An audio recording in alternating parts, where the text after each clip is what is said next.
ফুজাইল ইবনে ইয়াজ রহমতুল্লাহ আলাইহির কথা, তোমার জার্সির টাকা দিয়া কারো এক বেলা না, 2-4 জনের এক বেলার খানাও হইতে পারত। ওটা ডিকশনারিতে সাধারণ শিক্ষা লেখা আছে, সাধারণ। ডিকশনারিতে সাধারণ আছে, জেনারেল অর্থ কি? রাগ হয়ে গেলেন? সাধারণ জিনিস নিয়ে আবার গৌরব করা যায় নাকি? লেখছে পুরা সাইনবোর্ডের অর্ধেকে ডিগ্রি হয়ে গেছে, সবগুলা সাধারণ। এটা আবার গৌরবের বিষয় নাকি? সাহাবা তো অসাধারণ শিক্ষায় শিক্ষিত ছিল, বিশ্বাস হয় না? নাইলে ম্যাককে ডাকলে আসতো কি করে? সারা দুনিয়া দেখায় দেখ শিক্ষিতরা যে ম্যাককে ডাইকা নিচে নামায় দেখাইতে পারবে। সাহাবা তো ম্যাককে ডাইকা নিচে নামায় নিত না, নাই নাই? হ্যাঁ, নাই কিতাবে? হ্যাঁ, ইচ্ছা মতো নামাইছে, ইচ্ছা মতো। আমার জমিনের বাহিরে 1 ফোঁটা যেন না পড়ে, প্রয়োজনের থেকে যেন 1 ফোঁটা বেশি না হয়। খবরদার, মিটার দিয়া মাইপা তারপরে নামবি। যান যান কিতাব উঠান দেখেন, ভূমিকম্পকে টোকা দিয়া দূরভূত করছে। তামিমে দারি রাদিয়াল্লাহু তাআলা আনহুর কবর যখন আমি দেখতে গেছি, তখন মনে মনে ভাবছি, হায়, হাত দুটা যদি রেখা যেতা তাহলে ফায়ার সার্ভিসের প্রয়োজন হইতো না। যেখানে আগুন ওইখানে তোমার হাত আগুন নিপতে বাধ্য না, বাধ্য না?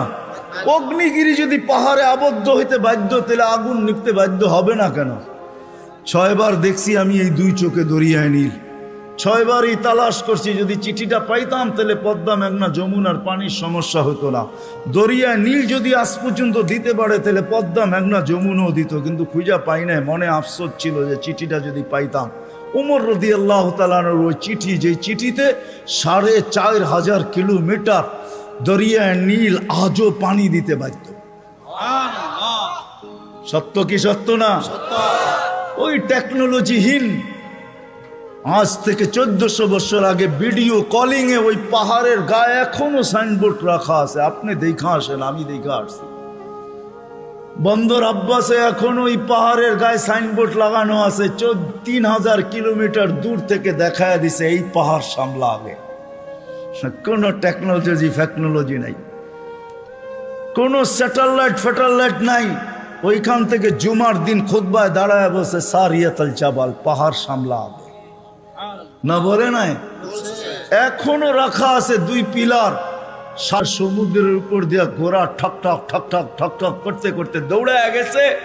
আল্লাহ বলছে, খবরদার, স্থলে তো ঘোড়ার পায়ে ধুলা লাগে, যদি পানি খুঁড়ে লাগলা তাইলে খবর আছে। খুঁড়ে পানি পর্যন্ত লাগে নাই। আমি 2 বার গেছি মরক্কো, উকবা বিন নাফে রাদিয়াল্লাহু তাআলা আনহুর কবরে যায় বলছি, সেলুট তোমাকে। আটলান্টিকের পাড়ে ঘোড়া দাঁড় করায় বলছে, লাউ আলিমতু ওয়ারা হাদাল বাহারি আহাদুন মা সাদ্দানি আদা। হায় হায়, যদি ওই পারে কোনো লোক থেকে থাকে বলো আমাকে, এই সমুদ্র আমার জন্য বাধা না, আমি ঘোড়া দিয়া পার হব। Atlantic, Casablanca two new York 8 ঘন্টার ফ্লাইট, টানা 8 ঘন্টা সমুদ্র পার হইলে তারপরে নিউ ইয়র্ক আসে। আর উনিকে আমি ঘোড়া দিয়া পার হব। ওনারা অসাধারণ বিদ্যায় বিদ্বান ছিল। আমরা তো সাধারণ বিদ্যায় বিদ্বান, এটার গর্ব নিয়েই শেষ করতে পারি না, ঠিক না? যাক, এটা আমার আলোচ্য বিষয় না। আল্লাহ স্বাধীনতা দিছে, যেই কোনো শিক্ষায় শিক্ষিত হইতে পারো, যেই কোনো পেশায় পেশাজীবী হইতে পারো, যেই কোনো সমর্থ থাকলে যেই কোনো সোসাইটিতে বাস করতে পারো। শুধু পাত্তি লাগবে, পাত্তি। নারায়ণগঞ্জ নতুন জেলা হইলো, এটা আগে ঢাকার ভিতরেই ছিল। ঢাকায় বাসায় কয় পাত্তি, পাত্তি। টাকা যদি থাকে দুনিয়ার যেই কোথাও বাস করতে পারো।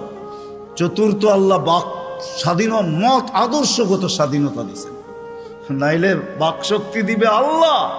আর আপনি লাউড স্পিকার পায়া বলবেন আল্লাহর বিরুদ্ধে, অথচ আকরাবু মিন হাবলিল ওয়ারিদ, আল্লাহ শাহ রগের চেয়েও কাছে। হুয়া আইনা মা আনা মা কুম আইনা মা কুনতুম, আল্লাহ সঙ্গে আছে, তারপরে শুনতেছে, কিছু বলতেছে না। নাযিরুন কাইফা তা'মালুন, আল্লাহ বলে শুধু তাকায় তাকায় দেখি করিস কি। আল্লাহর বিরুদ্ধে টকশোতে বসে আল্লাহর বিরুদ্ধে বলবে। আল্লাহ বলে স্বাধীনতা দিছি তোকে, কিচ্ছু বলবো না, দেখতেছি শুধু করিস কি।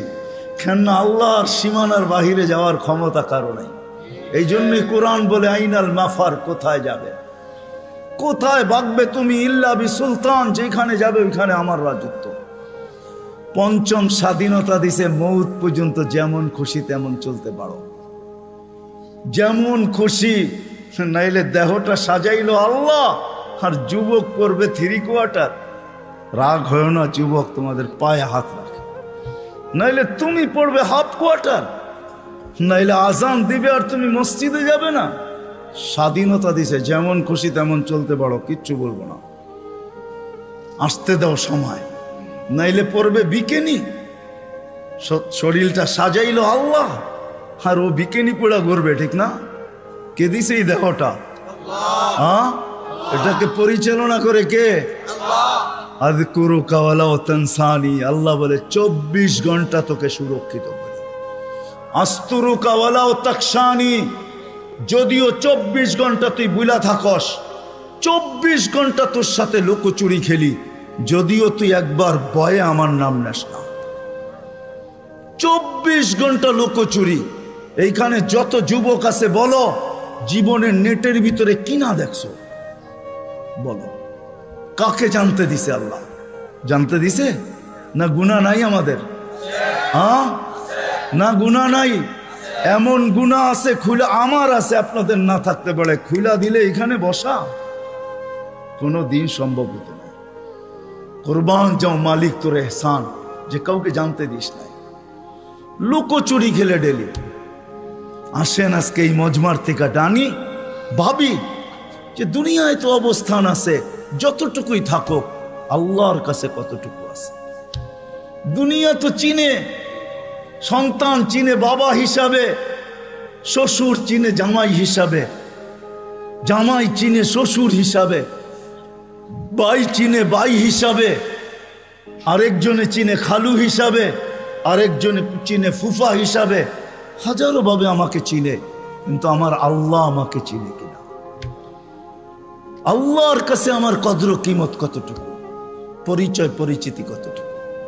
দুনিয়ায় তো অনেক লাইনে পরিচিত আমি, আল্লাহর কাছে পরিচয় পরিচিতি কতটুকু? আসেন ভাবি, পরিচয় পরিচিতি যদি আল্লাহর কাছে না নিয়ে গেল, দুনিয়ার পরিচয় পরিচিতি কোনো কাজে দিবে না।